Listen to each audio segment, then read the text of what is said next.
En la antigüedad, desde la arquitectura egipcia a la románica, los problemas de estabilidad de los edificios se solucionaban aumentando el peso. El secreto estaba en la masa, pero con un grave problema. Se limitaba la expansión, la capacidad y la iluminación. Durante el siglo XII, en menos de 30 años, se descarnó la arquitectura, sobre todo al construir la Catedral de París, Notre Dame. Con el gótico, los edificios perdieron la masa madre. Crecieron más del doble en amplitud, altura y luminosidad. Así lo describe Bruno Cevi en su obra Saber ver la arquitectura. Dice: el sistema de esqueleto se perfecciona en el periodo gótico. Un haz de huesos, fibras y músculos, recubierto de cartílago inmaterial, consiguieron el sueño de descarnar a las paredes. Establecieron una continuidad espacial entre el interior y el exterior mediante los vitrales, las bóvedas paraguas y los encajes decorativos de piedra. Notre Dame fue el experimento. Fue la primera gran obra del gótico completa, aunque su vida y sus destinos no hayan sido muy agradables. Sobre una isla, en el Sena, desde el siglo I existió un templo romano sustituido por sucesivas iglesias hasta el siglo XII. Maurice de Sully, obispo de París, decidió en 1160 la construcción de un grandioso edificio, aprovechando los inventos y ensayos estructurales góticos de las iglesias de Saint-Denis, Sens y Nogent. Su planta era simple y uniforme, retrasando el crucero al centro de las naves. Ello permitió colocar un gran coro frente al altar, obra que se terminó en el siglo XIV.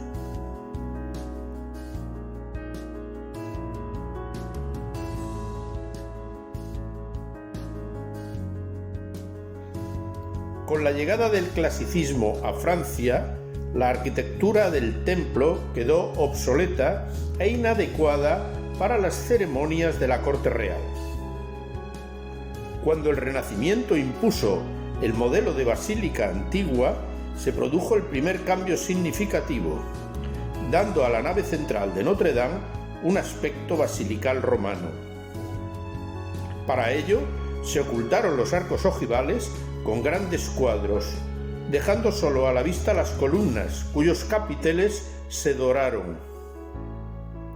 Luis XIII le transformó el altar al nacer su heredero, con una reforma barroca realizada por el arquitecto Robert de Sella, que modificó el ábside y el coro. Notre Dame inició así la transformación hasta convertirse en una iglesia barroca para los fastos reales y las ceremonias funerarias. Se pintó interiormente de blanco para darle más luz, haciendo irreconocible la nave medieval. En el siglo XVIII, el arquitecto Soufflot le rompió el tímpano gótico de la portada occidental que obstruía el paso de las procesiones y se despojó de los adornos barrocos, dejando las estructuras chapadas de mármol del ábside sin la decoración dorada que la cubría. Quedaba en pie desde la Edad Media la gran galería de los Reyes de Judá, en la fachada principal, aunque la Revolución se encargó de derribar las estatuas en 1792, así como la aguja medieval del crucero. La Convención abolió la religión en Francia en 1793, convirtiendo a Notre Dame en un templo de la diosa Razón, personificación de los varones republicanos. En su honor se celebraron grandes fiestas y orgías en las capillas de la iglesia. Las necesidades políticas obligaron a Napoleón a restablecer el culto católico en el templo para poder ser coronado emperador en 1804. De la restauración de la Catedral de París se encargó el arquitecto Viollet-le-Duc en 1844. por un coste de 2.650.000 francos, incluyendo la construcción de una monumental sacristía.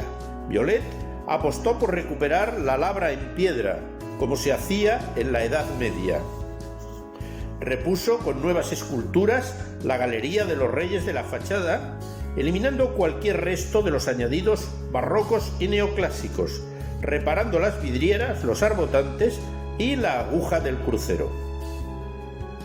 En 1871, la sublevación de la Comuna de París trató de incendiar la catedral, quemando los bancos con gasolina.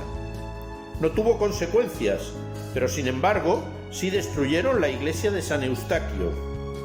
Durante las dos guerras mundiales de 1914 y 1939, las fachadas de Notre Dame fueron protegidas ante el peligro de perder sus esculturas góticas.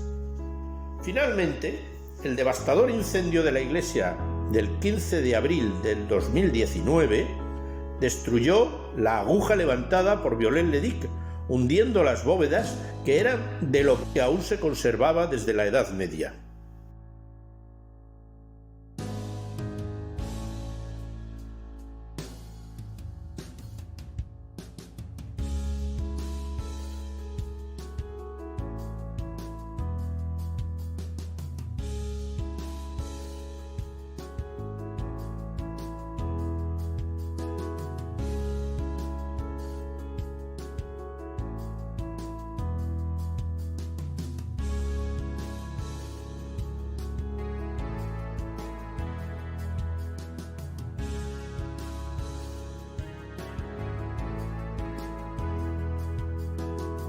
Notre Dame, tras su nueva restauración, seguirá en pie, pero siendo aún más neogótica.